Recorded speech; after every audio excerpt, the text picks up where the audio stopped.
ஓம் சக்தி தாயே துணை. என் அன்பு குழந்தையே, நாளை உனக்கான மிக முக்கியமான விஷயம் ஒன்று உன் கைகூடி வரப்போகிறது. உனக்கு மிகவும் பிடித்த ஒன்றை உன் கைகளில் சேர்க்கப் போகிறேன். நீ மிகவும் ஆசையோடு எதிர்பார்த்த ஒன்றை உன் கைகளில் வந்து சேர்க்கும்போது நீ எவ்வளவு ஆனந்தமாக இருக்கப் போகிறாய் என்பதை நான் பார்க்கப் போகிறேன். நாளைய நாளை உனக்காக நான் தேர்ந்தெடுத்து விட்டேன். ஏன், எந்த முடிவு எடுக்கும் பொழுது விரைவில் எடுத்துவிடு. நாளை நாளை என்று உனக்கான நாளை நீ தள்ளிவிட்டு போகாதே. உன் முடிவில் நீ தெளிவாக இருக்கும் பொழுது உன்னை யார் என்ன செய்ய முடியும்? நீ வீணாக மற்றவர்கள்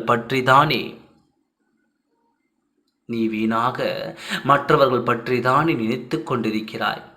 நீ கீழே விழும்பொழுது உன்னை யார் தூக்கிவிட்டார்? இந்த வராகி அம்மாவை தவிர உனக்கு ஆறுதல் சொல்ல யாருமே இல்லை என்று சில நேரங்களில் அழுது கொண்டிருக்கிறாய். அப்படி இருக்கும் பட்சத்தில் மற்றவர்களை ஏன் பயப்பட்டு கொண்டிருக்கிறாய்? என் அன்பு குழந்தையே, உனக்கான செயலை நீ செய்யும் பொழுது துணிச்சலோடு செய். மிகவும் தைரியமாக செய். இங்கு நடப்பது என்ன வேண்டுமானாலும் இருக்கட்டும். உனக்கு வெற்றி தோல்வி வருவது என்பது நான் ஏற்கனவே தீர்மானித்ததுதான். ஆனாலும் அதை ஏற்றுக்கொள்ளும் மனப்பக்குவம் உன்னிடம் இல்லை. வெற்றி வந்தால் மட்டும் மிகவும் சந்தோஷமாக ஏற்றுக்கொள்கிறாய். தோல்வியை கண்டு துவண்டு விடுகிறாய். தோல்வியை கண்டு பயம் கொள்கிறாய். ஏன் குழந்தையே இப்படி செய்து கொண்டிருக்கிறாய்? நீ தோல்வி அடையும் பொழுதுதான் அதில் இருந்த அதிக அனுபவ பாடத்தை கற்றுத்தீர்கிறாய். அதற்காக நான் தோல்வியை தான் பெற வேண்டும் என்று நான் சொல்லவில்லை. உன்னை மீறி வந்துவிட்டால் அதையும் நீ ஏற்றுக்கொள்ள பழகு என்று தான் சொல்கிறேன். நான் நினைத்த விஷயத்தில் எல்லாம் வெற்றியில்தான் முடிய வேண்டும் என்பது எவ்வளவு பெரிய ஆசையாக இருக்கிறது. நீ ஆசைப்படுவதில் ஒன்றும் தவறு இல்லை. ஆனால் எல்லா நேரங்களிலும் நான் வெற்றிதான் பெற வேண்டும் என்பதில் சாத்தியம் இல்லாத ஒன்று தானே. என் அன்பு குழந்தையே, நீ இப்பொழுது யுக்த காலத்தில் நின்று கொண்டிருக்கிறாய். அதில் என்ன பண்ணலாம் என்று தானே நீ யோசிக்கிறாய். அங்கே இருந்து உனக்கு யோசிக்க நேரமில்லை. அடுத்தது நீ என்ன செய்ய வேண்டும் என்பதில் மட்டும் நீ மிக கவனமாக இரு. உன்னுடைய கவனத்தை வேறு எதிலும் திசை திருப்ப வேண்டாம். நீ எப்படியாவது விழுந்து விடுவாய் என்று மற்றவர்கள் பார்த்து கொண்டு தான் இருக்கிறார்கள். ஆனால் ஒரு பொழுதும் நான் என் குழந்தையை அந்த நிலைக்கு கொண்டு செல்ல மாட்டேன். நீ விழுந்து விடுவதை பார்த்து அவர்கள் சிரிக்கலாம் என்று நினைக்கிறார்கள். அவர்கள் உன்னை எவ்வளவுக்கு எவ்வளவு தரை குறைவாக நினைக்கின்றார்களோ அதே அளவுக்கு உன்னை நான் உயர்த்தி காட்டப் போகிறேன். நிச்சயம் நீ பெருமகிழ்ச்சி கொள்ளப் போகிறாய். என் வராகி அம்மா சொன்னதை நடத்தி காட்டிவிட்டார் என்ற ஆனந்தமும் உன்னுள் இருக்கத்தான் போகிறது. இதுவரைக்கும் நீ எப்படியெல்லாம் கஷ்டப்பட்டாய் அதையும் அவர்கள் பார்த்து ஆனந்தப்பட்டுத்தான் கொண்டிருக்கிறார்கள். ஆனால் உன்னிடம் ஆறுதல் சொல்வது போல் சொல்லிக் கொண்டிருந்தார்கள். நீயோ அதை உண்மை என்று நம்பிவிட்டாய். என் அன்பு குழந்தையே, யார் உன்னிடம் உண்மையாக பேசுகிறார்கள்? யார் உன்னிடம் போலியாக பழகுகிறார்கள்? யார் உன்னிடம் சந்தோஷமாகவும் பேசுகிறார்கள் என்பதை நான் விரைவில் உனக்கு காட்டப் போகிறேன். அதற்கான தருணம் எல்லாம் இதோ வந்துவிட்டது. நீ நினைத்த காரியம் வெற்றி அடைய வேண்டும்.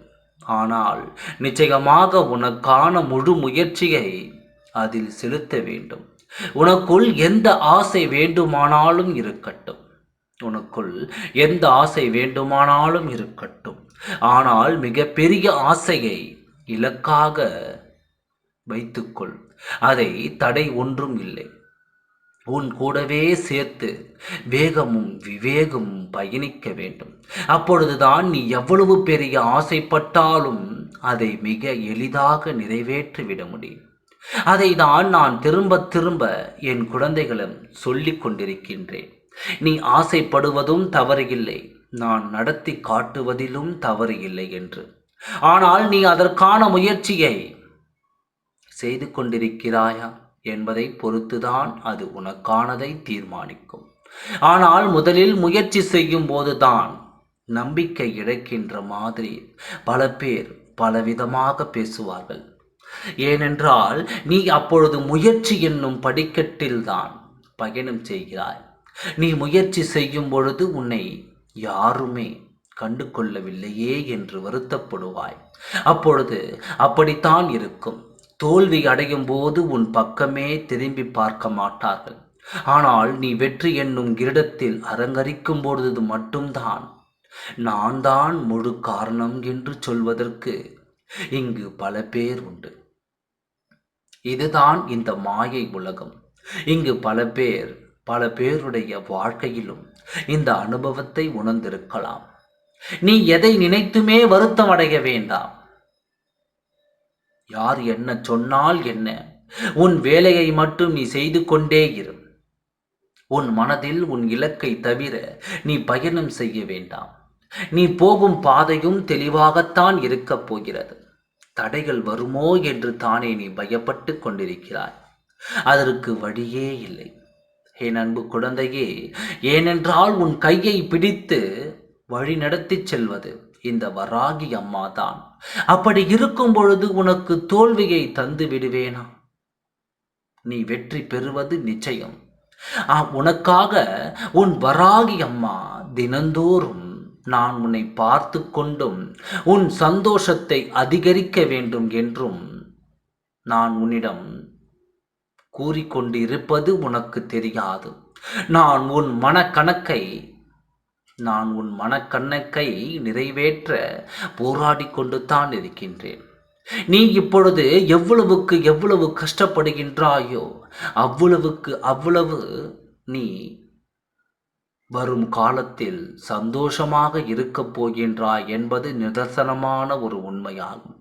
ஏன் உறுதியாக சொல்கிறேன் என்றால், கடவுள் என்பது முதலில் சோதிப்பார்கள், ஆனால் கைவிட மாட்டார்கள்.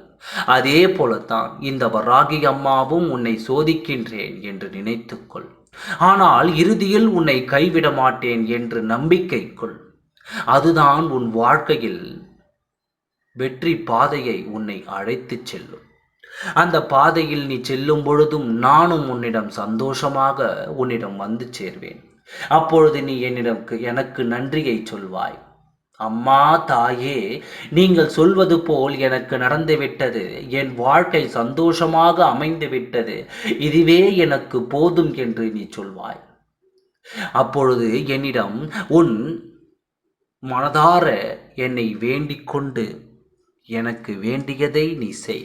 அப்பொழுது நான் சந்தோஷமாக நீ செய்ய போவதை ஏற்றுக்கொள்கின்றேன். அம்மா சொல்வதை நிதர்சனமான உண்மையாக கருதி கொண்டு எல்லாவற்றையும் நினைத்து பயப்படாதே. அனைத்தையும் நான் சரி செய்து தருகிறேன். கூடிய விரைவில் நீ நினைத்தது நடக்கப் போகிறது. நிச்சயம் நான் இருக்கின்றேன். நல்லதே நடக்கும். ஓம் சக்தி தாயே துணை. நன்றி, வணக்கம்.